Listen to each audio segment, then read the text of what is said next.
Ya, pemirsa, penjualan PT John Lynn Agroraya Tbk atau JAR terus menanjak hingga kuartal 3 tahun ini. Ya, emiten CPO milik Haji Isam ini berhasil mencatat pertumbuhan pendapatan dan laba yang solid.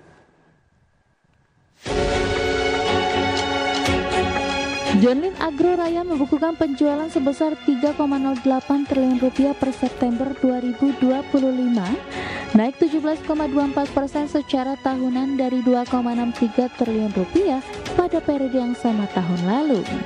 Penjualan terbesar datang dari segmen fatty acid methyl ester atau FEM sebesar 2,56 triliun rupiah, disusul PFAD 231,36 miliar rupiah, crude glycerin 165,99 miliar rupiah, dan minyak goreng 64,15 miliar rupiah.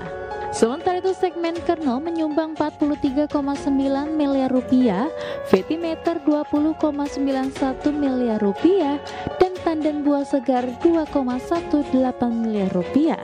Meski beban pokok penjualan naik menjadi 2,64 triliun rupiah, laba bruto tetap menguat hingga 445,40 miliar rupiah atau melonjak 47,81% secara tahunan. Laba bersih pada kuartal 3 2025 tercatat 224 miliar rupiah, naik 44,19% dibandingkan tahun lalu. Dengan kinerja tersebut, laba per saham dasar meningkat menjadi 24,27 miliar rupiah, total aset JARR mencapai 3,99 triliun rupiah, dengan liabilitas 2,11 triliun rupiah dan ekuitas 1,87 triliun rupiah. Perusahaan juga memiliki kas dan setara kas sebesar 256,07 miliar rupiah, naik signifikan dari 131,98 miliar rupiah pada periode yang sama tahun lalu. Berbagai sumber, IDX Channel.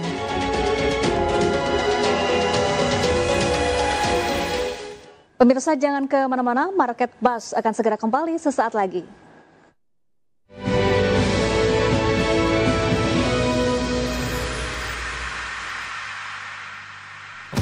Terima kasih Anda masih bergabung sama kami. Pemirsa, emiten Rumah Sakit PT Mitra Keluarga Karya Sehat Tbk membukukan kinerja positif pada periode 9 bulan pertama tahun ini.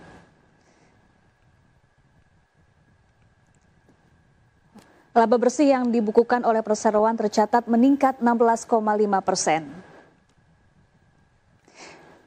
Ya, berdasarkan laporan keuangan, perseroan mencatatkan pendapatan senilai 3,98 triliun rupiah per kuartal 3 2025. Pendapatan usaha meningkat 9,98% secara tahunan, sejalan dengan catatan pertumbuhan di sejumlah segmen operasi perseroan. Ya, di Jakarta dan juga Jawa Barat, misalnya perseroan membukukan pendapatan bersih senilai 3,03 triliun rupiah, tumbuh 5,51% secara year on year. Sedangkan di Jawa Tengah dan Jawa Timur, pendapatan mencapai 947,79 miliar rupiah, meningkat 27,24% secara tahunan. Setelah dikurangi berbagai beban dan pajak, perseroan membukukan laba bersih senilai 1,01 triliun rupiah per kuartal 3 tahun ini atau naik sebesar 16,5% secara year on year.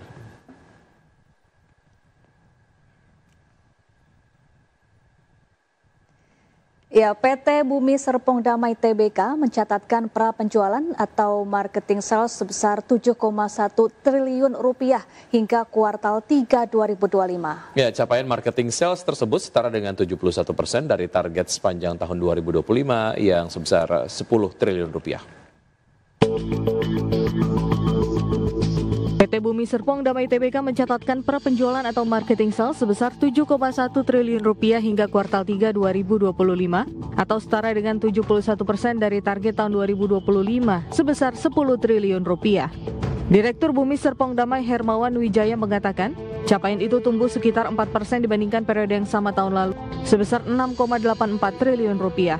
Segmen residensial dan komersial masih menjadi penopang utama kinerja pra penjualan.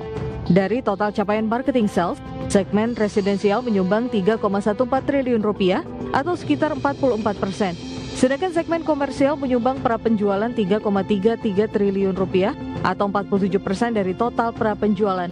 Perinciannya meliputi penjualan ruko 1,88 triliun rupiah, kafling komersial 1,08 triliun rupiah, dan unit apartemen 372 miliar rupiah. Perseroan juga akan memanfaatkan kebijakan pajak pertama nilai ditanggung pemerintah yang masih berlaku hingga akhir 2026. Menurut manajemen perseroan, dukungan kebijakan fiskal dan moneter pemerintah termasuk penurunan suku bunga acuan Bank Indonesia serta pelonggaran likuiditas menjadi sinyal positif bagi sektor properti. Berbagai sumber IDX Channel. Beberapa kemudian juga masih dilihat sebagai satu hal yang dapat berpotensi untuk memberikan dampak mengenai pelemahan dari beberapa emiten-emiten begitu yang ada di Indonesia. Baik, kita bahas saham-saham pilihan di pagi hari ini, Pak Wawan. Diantaranya adalah BBCA yang Anda rekomendasikan buy. Analisis lengkapnya seperti apa, Pak Wawan? Ya, untuk BBCA kinerja Q3-nya solid sekali ya, labanya masih naik, lalu juga buyback dari BCA up to 9.300 itu masih berlaku sampai dengan akhir tahun. Jadi sulit untuk BBCA terkoreksi dalam gitu ya. Jadi level saat ini masih cukup menarik di bawah 8.500, sekitar 8.350, 8.300 akan menjadi entry point yang menarik kalau yang belum punya. Kalau yang sudah bisa dipertimbangkan untuk melakukan akumulasi up begitu, karena target akhir tahun ya minimal akan kembali ke level buyback BCA gitu ya, 9.200 sampai dengan 9.300. Baik, dari BBCA kita bergeser ke Astra Internasional. Apa yang menarik dari Astra Internasional ini, Pak Wawan? Astra ini ada 3 hal. Satu, dia akan bagi dividen yang cukup besar di tanggal 31 Oktober nanti.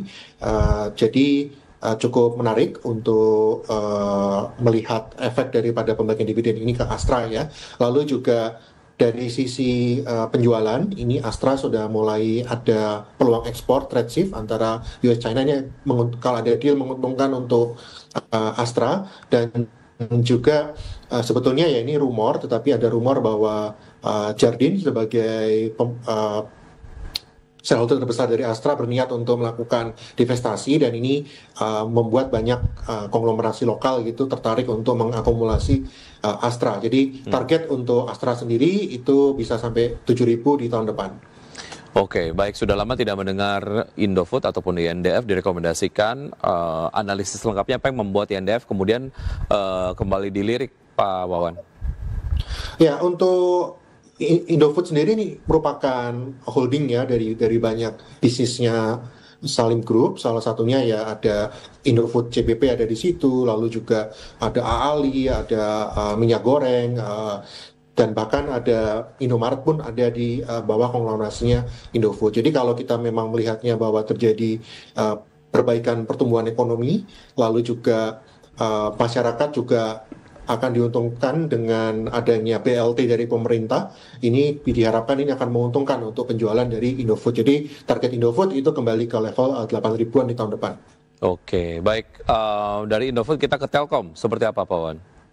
Ya, Telkom ini secara katalis akan ada spin-off dari anak usaha yang diharapkan, lalu juga laba Q3 itu ada peningkatan dibanding sebelumnya, jadi ini bisa menjadi entry point yang menarik. Dan secara teknikal kalau Telkom bisa bertahan di atas 3.400-an itu menembus pola double bottom ya, jadi sangat mungkin untuk Telkom ini kembali menguat mendostrasi sampai akhir tahun ke level 3.800-an. Jadi kita rekomen buy untuk Telkom kalau mampu bertahan di atas 3.300.